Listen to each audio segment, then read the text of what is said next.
the image that most people have of Las Vegas history is that Bugsy Siegel showed up in the middle of the desert and said, "Let there be flamingo," and everything just grew up out of the sand. And there was nothing here before that, and that was not the case.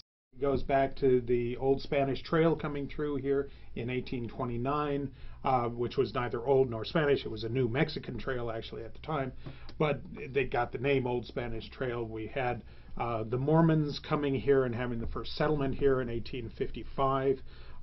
They also started the first mining here in 1856 up on Mount Potosi, and we're mining lead up there. The problem was that the lead was no good. They didn't know it was no good because it was high in silver, so they took off in 1857. They weren't getting along, and that mining stopped. It was later restarted, and in the 19th century we had a number of mining districts in the area. We had ranches in the area, but there wasn't any community here.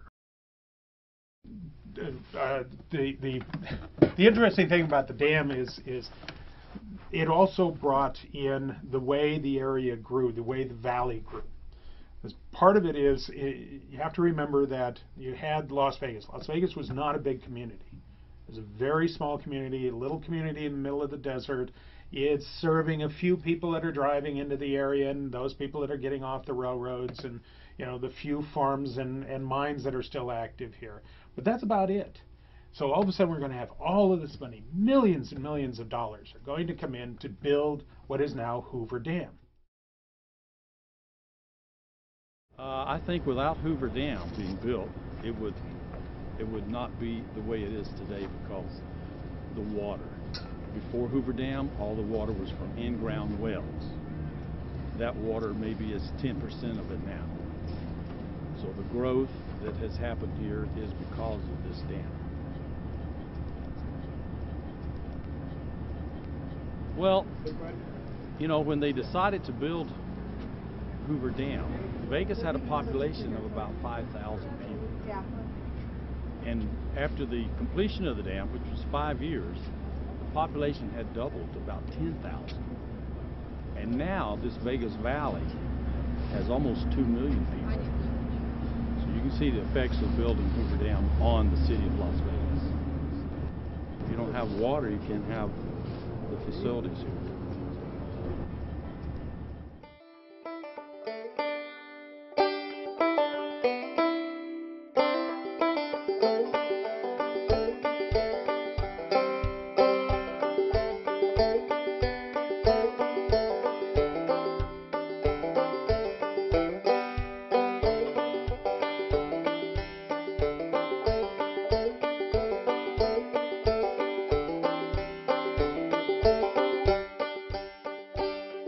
They needed a place where you had a lot of water and a lot of energy. Down here in the south, we had the water and we had the energy from the dam. And the military was looking for places where they could put training bases. This area has 360 days of sunlight a year. It has huge open areas, vast open tracts of desert around it. You have water here, you have access by transportation here, you've got the railroad coming in, you've got aviation in here. So they decided to put the Flexible Gunnery School here. And we get what is now Nellis Air Force Base. The town was frequented by the military in a big way. Well, after World War II, people said you better get out of Las Vegas because it's going to become a ghost town. There's nothing here, it's just a military town, dusty western town with a couple little clubs on the highway. One was called the Les Frontier and the other was called the El Rancho Vegas. They were dude ranches with bungalows, one story, a lot of horses, and they were known for Hollywood getaways where the movie stars would sneak off to Vegas and have a good time and do things they're not supposed to do. And it wouldn't get in the papers in those days. And also divorcees would come to Nevada and to Las Vegas to establish a 6 weeks residency so they could go back to their respective states and get their divorces, their quickie divorces. So the town was just exciting, fun. There were gaming casinos, slot machines, and all the things that you see here today, but done in a smaller venue with a Western theme. You've got a town that grew up because it had water initially, then it had, you know, an outside influence, the railroad coming in, then it had federal monies coming in, and then it finally figured out we got to do something else, and it went for a pleasure capital, a place that you could play by day, play by night, an old west town. There was all these different slogans that they had.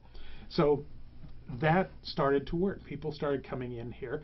We got new casinos being built. Billy Wilkerson, who's the fellow who had the Brown Derby restaurant in Los Angeles, conceived of the idea of what was called a carpet joint. The earlier casinos were called sawdust joints. It was a play on an old West theme. You had sawdust on the floor just in case you spilled your drink, you know, that kind of thing. Well, a carpet joint was a fancy place, you know, so you couldn't spill your drink on the ground. Well, that was fine, except Billy Wilkerson made the mistake of borrowing money from a mobster by the name of Benjamin Siegel, Bugsy Siegel. And Bugsy Siegel, after a while, decided he wanted the casino. And Billy Wilkerson, knowing discretion being the better part of valor, and the fact that he didn't want to get killed, said, "Yes, sir, Mr. Siegel, here you go." And so Bugsy Siegel got identified with the Flamingo and opens that here. Of course, he's opening it using mob money from back east, and he loses money because he's not a good businessman.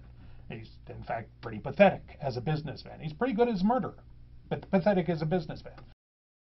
And then after that, many other hotels started to happen a little at a time. The Sahara Hotel and then the Sands Hotel. When the Sands came to town, it changed Las Vegas drastically because a fellow by the name of Jack and Trotter was the entertainment director at the Sands Hotel. And his daughter, Carol, and Trotter was my best girlfriend.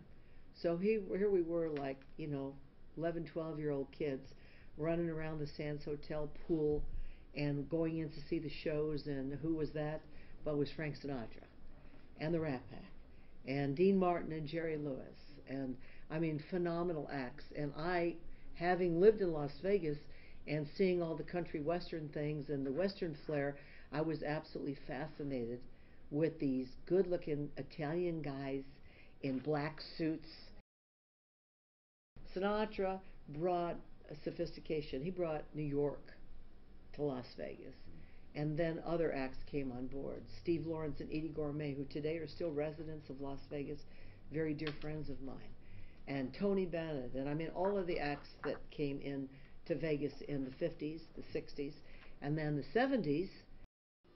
Well, actually, Elvis was the reason why Vegas has gone to so much rock and roll and pop. It was the sounding and the change of our grandparents' music, the era of the Sinatra and the big bands. In 1969, when Elvis came here, he had been not performed for about 8, 9 years.